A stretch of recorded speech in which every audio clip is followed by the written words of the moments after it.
Welcome back mga kaaldab. Ito na naman po ang inyong lingkod, si Mr. Destiny, at magbibigay po tayo ng pinakamainit na update po ngayon sa social media. Ito yung nakakatuwa mga kaaldab kasi napakarami po mga komento, napakarami mga tanong kung nasan nga po raw ngayon si Maine Mendoza. Huwag nyo na pong hanapin ang wala kasi private family nga po eh. Hindi po ba nasa Canada po yan at kasama nga po sina Playmate at Baby Teo. Kita nyo naman po mga kaalda ba? Maraming bali-balita na umalis nga po raw ito pagkatapos tumili, kumbaga kung kailan nawala na nga po ang bagyo o humupa na yung bagyo. Kaya nga po raw hindi nakasama si Mengay sa pagbibigay ng relief goods sa District 1. Malaki po ang District 1 sa mga hindi nakakaalam. Bahain po yan. Lalo na po sa Bahay Toro at sa kumbaga nakalimutan ko na yung lugar na yon mga kaldab. Sa Pugadlawin. Diba? Sa Paho. Bahain yan. Baysa. Grabe no. Tapos sasabihin nila na kumbaga hindi daw ganito, hindi daw ganon. Di po ba kasi kung isa po siyang kung naandun po si Mengay at kasama niya si congressman at may relasyon siya, tama po yung pinapaliwanag ko at marami naman pong kumakampi sa atin na mabait po si Maine. Di po ba? Hindi niya magugustuhan na yung mister niya kumbaga nagsusumikap magmigay ng tulong tapos siya naglalaro lang ng baraha tapos siya nasa bahay lang. Kaya nga sabi ko sa inyo, yung mga ina-update po ni Mr. Destiny, sapul na sapul. Yung mga nagko-komento na lang po, nagbibigay ng mga pahayag, gaya nga po na sinasabi niya, tama naman si Mr. Destiny, wala naman dadatnan sa bahay si Mengay. Wala silang anak, po ba? Kumbaga katulong lang ang naandon. O, gasino na pumunta si Mengay sa District 1 na talagang nangangailangan ng tulong. Di po ba ang sarap mamigay ng tulong? Ang sarap mamigay sa mga taong alam na alam mong nangangailangan? Sinasabi ko lang po ito base po sa mga nakikita natin, napapanood natin, mga video na inilalabas ngayon sa social media. Di po ba mga katulad nila Boss Toyo, Marian Rivera, Dingdong Dantes at ilang pa pong mga celebrity na talagang naghanda, talagang nag-effort. Di po ba na napakasarap po na ginagawa nilang mag-asawa. Oh, samantalang si Congressman Arjo na kumbaga na yung tipong nasa politiko na talaga siya, yung obligasyon niya yung tumulong pero wala man lang, hindi man lang siya tinutulungan. Di po ba? Yun ang masakit pero totoo. Masakit para sa mga fans ni o mga taga District 1. Pero yun po talaga yung lumalabas eh. Di po ba? Kaya nga sabi ko sa inyo, wag nyo na pong hanapin ang wala. Dahil alam naman po natin kung nasaan si Maine. Di po ba? Alam natin kung nasaan nga po at kung sino-sino yung kasama niya. At yung post po ng Philippine Star ngayon, wag nyo pong pansinin yun. Fake news po yun. Alam nyo naman po yung Philippine Star, galit din si Maine dyan eh.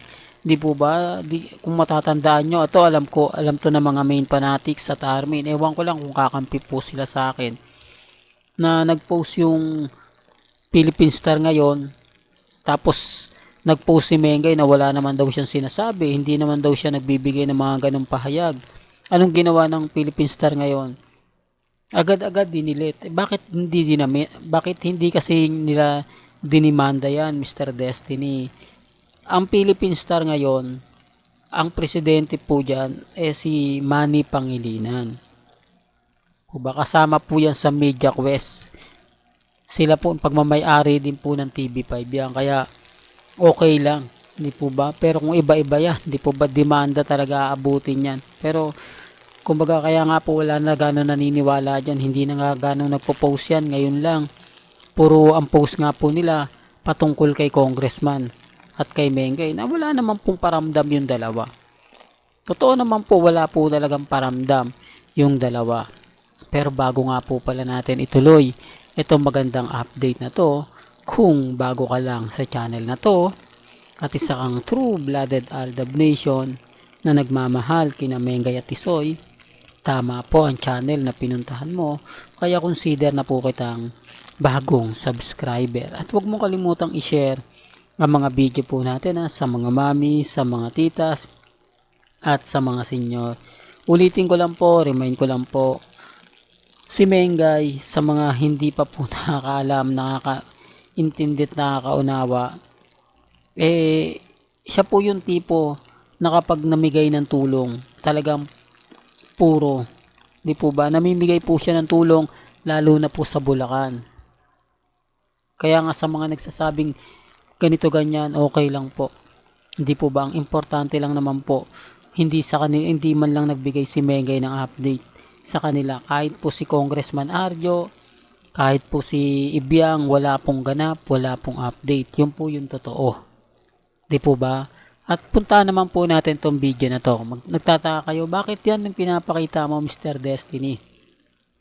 Tapos yung update mo kay Mengay. Dito kasi malaking sampal po ito sa mga Catherine fans na sinasabing mas sikat si Catherine kesa kay Alden. Ngayon alam na po nila na simula po nang dumating si Alden Richards sa Canada, ganito karami araw-araw ang pumupunta para manood ng taping, para manood at makita si Richard Paul Carson. Po ba? Tapos sasabihin nila na ganit sa bagay mga kaaldab, pagkatapos ng po ng shooting o ng pelikula, dyan niya maglalabasan. Dyan magpapa-interview, tapos kung ano-ano na naman ang sasabihin niya, keso ganito, keso ganan, di po ba? Yung hidwaan na naman ng Catherine at Alden fanatics, syempre mamumuo na naman, po ba, na ang nagdala talaga ng pelikula, si Catherine, pero hindi po ba na naiisip na malaki ang naibibigay na tulong ni Alden Richards. Pero si Alden di naman po talaga magre-react yan. Kasi kumbaga lagi niyang sinasabi na okay lang yan, okay lang kay Catherine, si Catherine na lang kumbaga tumanggap ng maraming papuri. Di po ba? Basta ang alam ni Alden Richards, siya yung mahal ng tao.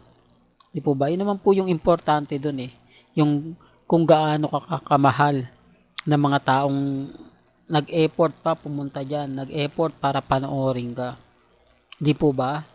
Tapos sasabihin nila na hindi sikat si Alden sa ibang bansa. Ano yan? Di po ba? Kaya nga sabi ko sa inyo mga kalab, may kanya-kanya tayong opinion at pananaw.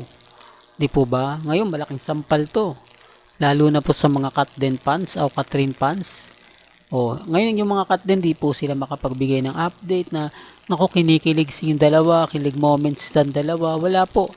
Bakit? Kasi mag-aantay pa po sila ng presko ni Alden Kahit naman po ano yung ikwento nila, sabihin nila, sa madaling salita, mag-aantay pa rin po. I-announce naman daw po ni Alden Richards kay Boy Abunda o kukunin niya si Boy Abunda para mag-host para sa presscon ng babaeng mapapangasawa. Syempre wala nang iba yan kundi si Maine Mendoza. Issue na naman yan, Mr. Destiny. Alam mo, kaya ka nababash Kaya ka lagi na pag-iinitan sa mga ina-update mo na hindi naman totoo, hindi namang wala namang relasyon sila Mengay, si Alden, ikaw lang nagpupumilit, puro ka paasa, kaya yung mga tao, yung mga fans, followers mo ay talagang sumusuporta sa'yo. Remind ko lang po, wala pong pilitan. Di po ba? Ngayon, wala naman po kasing update si Maine Si Maine, walang post sa Instagram, walang post sa Twitter, sa Facebook, sa mga website. Ganon din si Ibiang. Hindi man lang niya binati ng 1-year anniversary na mag-asawa.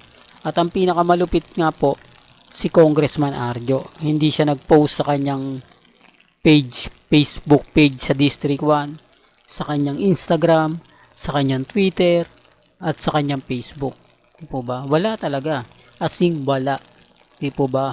Kaya nga sabi ko sa inyo, fake news yung yung kumakalat ngayon sa Philippine Star ngayon. Hanggang dito na lang po ang ating latest updates. Kaya kung gusto nyo pa po ng pinaka-latest at sariwang update, abay tumutok lang po kayo dito po sa channel ni Mr. Destiny para updated po kayo sa mga latest at sa mga bagong video po na ilalabas po natin maya-maya lang. Hanggang sa muli, salamat po sa panonood at pakikinig.